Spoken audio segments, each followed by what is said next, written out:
Hi friends, ஒரு சிம்பிளான தக்காளி தொக்கு எப்படி செய்யுதுன்னு பார்க்கலாங்க.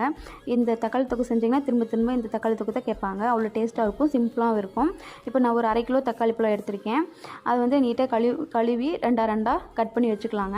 ரெண்டாக கட் பண்ணிவிட்டு அதில் இருக்க காம்பெல்லாம் நீக்கி எடுத்துக்கணும். ஏன் அப்படின்னா வந்துட்டு அது வேகாது, மிக்சியில் போட்டு அரைக்கும் போது அரைப்படாது. அதுக்காக வந்துட்டு அது எடுத்துட்டு இப்போ அடுப்பில் வந்து ஒரு சின்ன பாத்திரத்தை வச்சு அதில் கொஞ்சம் தண்ணி ஆட் பண்ணிவிட்டு, நான் 2 டம்ளர் அளவுக்கு தண்ணி எடுத்திருக்கேன். அந்த தண்ணி ஆட் பண்ணிவிட்டு அதில் வந்து வெட்டி வச்சுருக்க தக்காளியெல்லாம் 1 பை 1 ஆட் பண்ணிவிட்டு ஒரு 5 மினிட்ஸ் நல்லா கொதிக்க வச்சுக்கணும். அது கூட வந்து ஒரு சொல புளி எடுத்துக்கலாங்க. ரொம்ப வேண்டாம், ரொம்ப போட்டால் புளிப்பு இருக்கும், நல்லாவே இருக்காது. அதனால் ஒரு சொல புளி மட்டும் ஆட் பண்ணிவிட்டு ஒரு 5 மினிட்ஸ் கொதிக்க விட்டிங்கன்னா அந்த ஸ்கின் ரிமூவ் ஆகிறவரை கொதிச்சா போதும். கொதிச்சதுக்கப்புறம் எடுத்து ஆற வச்சு அதில் இருக்கிற ஸ்கின்லாம் ரிமூவ் பண்ணிவிட்டு அது தனியாக எடுத்துக்கலாம்.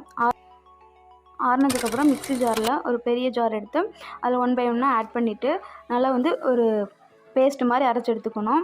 நல்லா பேஸ்ட் மாதிரி அரைச்சி எடுத்துட்டு இப்போ அது ஓரமாக இருக்கட்டும். இப்போ ஒரு கட்டி பூண்டை வந்து உரித்து நல்லா பருப்புமத்தில் வச்சு தட்டி எடுத்துக்கலாம். அப்போ வந்து டேஸ்ட்டு கிடைக்கும். தாளிக்கும் போது தட்டி எடுத்துட்டு அது கூட ஒரு கத்து கருவேப்பிலை எடுத்துக்கலாம். அது தனியாக எடுத்து வச்சுக்கலாம். இப்போ அடுப்பில் வந்து ஒரு கடாய் வச்சு நான் ஒரு 100 ml எண்ணெய் எடுத்திருக்கேன். அது வந்து இப்போ தாளிக்கும் போது கொஞ்சம் ஆட் பண்ணிக்கலாம், கடைசியில் கொஞ்சம் ஆட் பண்ணுவோம். அதை ஆட் பண்ணிவிட்டு ஒரு ஸ்பூன் கடுகு பொரிஞ்சதுக்கப்புறம் தட்டி வச்சுருக்கிற பூண்டு நல்லா பொரிஞ்சதுக்கப்புறம் ஒரு கத்து கருவேப்பிலை ஆட் பண்ணிவிட்டு அது நல்லா பொரிஞ்சதுக்கப்புறம் பார்த்திங்கன்னா நம்ம அரைச்சி வச்சுருக்கோம் பார்த்திங்களா தக்காளி, அதை ஆட் பண்ணிவிட்டு நல்லா கலந்து விட்டுக்கணும். இப்போ வந்து உப்பு எதுவுமே சேர்த்தக்கூடாது. நல்லா இந்த தக்காளி வந்து வெந்து நல்லா சுண்டி வரணும். சுண்டி வந்ததுக்கப்புறம் பார்த்திங்கன்னா ஒரு ஸ்பூன் உப்பு, நமக்கு தேவையான அளவு உப்பு, மிளகாத்தூள் அப்போ தான் ஆட் பண்ணுவோம். கடைசியில் தான் ஆட் பண்ணணும். இல்லைன்னா ஃபஸ்ட்டே ஆட் பண்ணிட்டோம்னா சுண்டி வரும்போது உப்பு கசப்படுத்துரும். அதுக்கு வந்து கடைசியில் தான் ஆட் பண்ணணும்.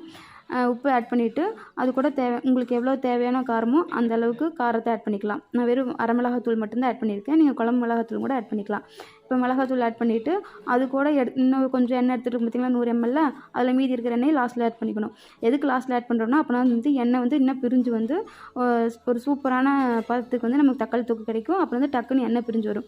இப்போ அந்த மாதிரி எண்ணெய் பிரிஞ்சு கடாயில் வந்துட்டு தக்காளி தொக்கு ஒட்டாமல் நல்ல ஒரு அல்வா பதத்துக்கு வந்துடும். அப்போ தான் டேஸ்ட்டும் நல்லாயிருக்கும். ட்ரை பண்ணி பாருங்கள். இந்த வீடியோ பிடிச்சிருந்தா மறக்காமல் லைக் பண்ணுங்கள், ஷேர் பண்ணுங்கள், சப்ஸ்கிரைப் பண்ணுங்கள். தேங்க்யூ.